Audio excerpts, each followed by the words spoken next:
I never got frustrated with any of the doctors that misdiagnosed you. Um, we were frustrated with the pediatrician's office, but that was an NP at the pediatrician's office that mentioned Marfan's. And so I was frustrated at her and at that after we learned that it wasn't Marfan's, which was very quick. So it was the orthopedic that you first saw. It was Axelrod that you first saw right after that pediatrician appointment.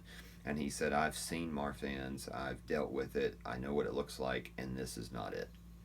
And at that point, that's when I got very frustrated at that NP for mentioning it because it led us down a path that we should not have gone down emotionally. And so I got very frustrated at her. But we knew there was something.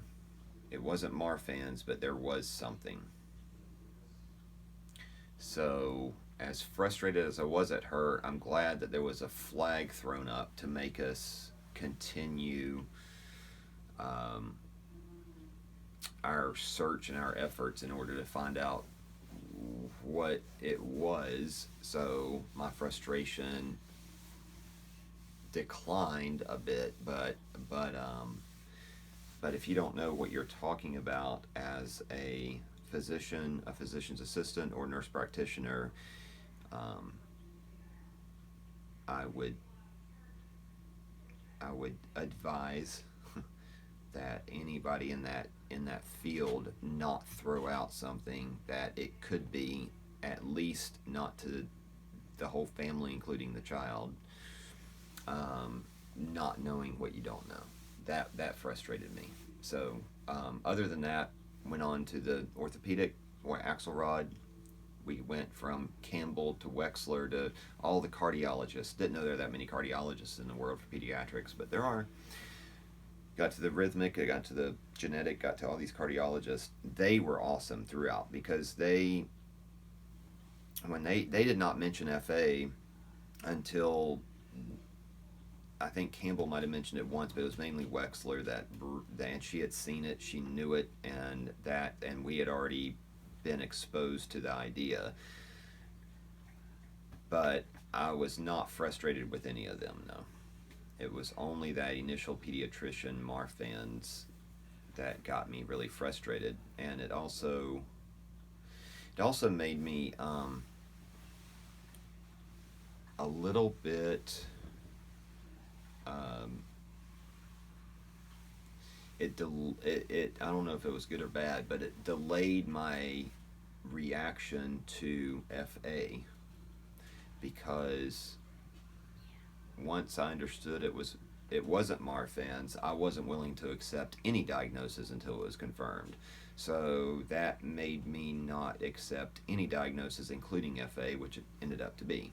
So it delayed my reaction to it, which I don't know if it was good or bad. It's too soon to reflect on that, but either way, it was a delayed reaction once I heard FA because I wasn't ready to accept it until it was confirmed, and it has to do with a genetic test. So, next question.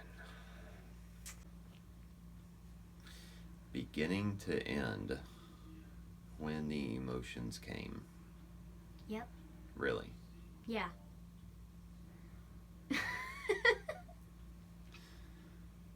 This could get ugly. I don't care. Just spill the truth. January 8th or 9th. Projects just started at work. I've got a meeting with a guy that I became friends with. Um, his meeting with me was at 3. It was just me and him to go over some stuff on this project. I get a call from the doctor's office from the genetic counselor at 2 p.m. As I said in my previous response, I was not willing to accept any diagnosis until it was confirmed because of that whole Marfan's fiasco. So at 2 p.m. I get that call. She says it is FA. It's confirmed. The repetitions in that particular chromosome confirmed it. And so Jake is his name. Man, Jake, if you're ever watching this, which you will be probably one day, how's it going? So Jake walks in at 3 o'clock with his laptop. He's ready to go. Comes in smiling as always, and I look at him. I said, between 2 and 3, I'd gone out to my car and lost it. And came back in, thought I could make it through that meeting. And when he walked in, it hit me, and I said, I'm not there today. He said, that's okay. He didn't know what's going on. And so I said, yeah, I just got a call. I got a diagnosis of my daughter. And he said, and then his face changed. He went, go handle your family stuff. So I did. So, so short story, so I can get through it. I didn't go home that night right away. I left work, but I couldn't go home. And went to bed early. Got up, took you to school. Came home, texted Mama when I was 5 minutes from home. To school, came home, talked to Mama, said I got the call yesterday. Couldn't talk to you about it because we needed to plan how to introduce it to baby girl, and so we planned it that morning, and that night we had dinner, and then we sat you down, and I remember it very vividly. You said, I said I got a call from the genetic counselor, and the results are in, and you looked at me and you said, so is it confirmed? Do I have FA? And I said, well, the chromosome repetitions look like FA, and they're and you said no. Is it for sure 100%? Do I have it? Is it a positive result? And I said, yeah, you have FA. And I remember it very vividly. You put your head in your hands, and then you looked up and you said, well, at least we know. And it was at that point that I knew how much more strength you had than me and Mama had.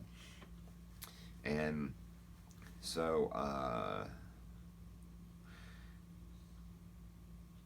after that, I shut down for, I think it was about 6 to 8 weeks at work. I did my job, went into meetings, spoke like I was supposed to speak, and did what I was supposed to do. But other than that, my door was shut, my blinds were closed, and I had to process because it was all new to me, because I wasn't willing to accept that you and Mama were far ahead of me, because you had already researched it and been down that road, and I hadn't yet, and I refused to do it. So I started researching it and reading all about it, and the more I read about it, the further I had to get to catch up with you guys. So how has it changed my outlook, or what was different, or how do I think different? So everything, I look at everything different now, meaning, so I'm traveling a lot here lately, and I was in LA, and it just so happened at the hotel I was staying at, there was a lot of children in wheelchairs that week. They had some convention or something going on, and I never figured out exactly what it was, but had a lot of children, and I look at it different. I wouldn't have paid that much attention to it before, but now I do. When I see kids running and playing, I look at them different. And it also changed me. So I was in Washington, D.C. last week. I'm in the hotel lobby. It was in the evening.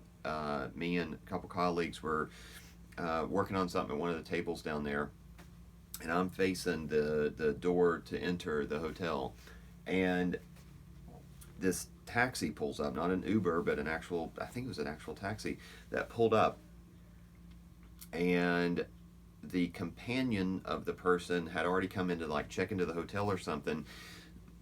The other passenger was disabled, and the driver was trying to get the wheelchair out and put the wheels on, and he couldn't figure it out. And I saw what was happening, and it was an adult lady, a middle-aged lady. And so I left my table and ran out there because I knew exactly what was going on. I said, excuse me. I said, my daughter has the same type of wheelchair. I know how these wheels go on. And so got him, popped him right in. And you could tell that the lady was very grateful and pleased that I was willing to help. But I would have never known how to put a wheelchair wheel onto the chair had it not been for yours.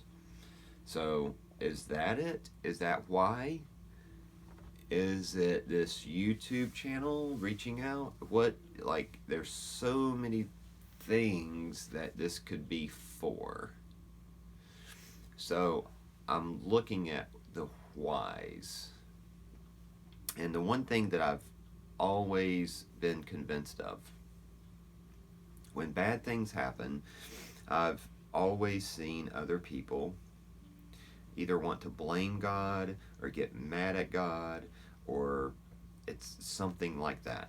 And I've always said, what, in my, over the years, watching documentaries or stories about bad, especially things that happen to children or diseases or whatever, and I always think, why would you blame God or be angry at God or all this? Weren't you the person last week who said everything happens for a reason, and God can never give us more than we can handle, and all these things that you hear from church and as a believer? So why would you suddenly change your mind when something affects your life? So I always said through those years, sort of not meaning to, but I probably judging those people, thinking, why would you be so hip?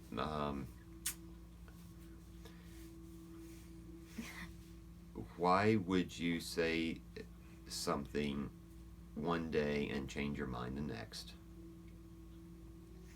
And so hypocritical about it. So I refuse. I always said if something or bad happened in my family, I would never be. So I had to live up to that. And so I never got angry at God. I never got mad or question or do the why us or why me or why you or why everything. Never did that. I look at it from, okay, it's happening for a reason. My brain wants to know what that reason is. So it's got to be for the greater good of others. So is it that I would have not recognized these other children in wheelchairs? I would have not recognized that person, that older lady in the wheelchair that I could help out?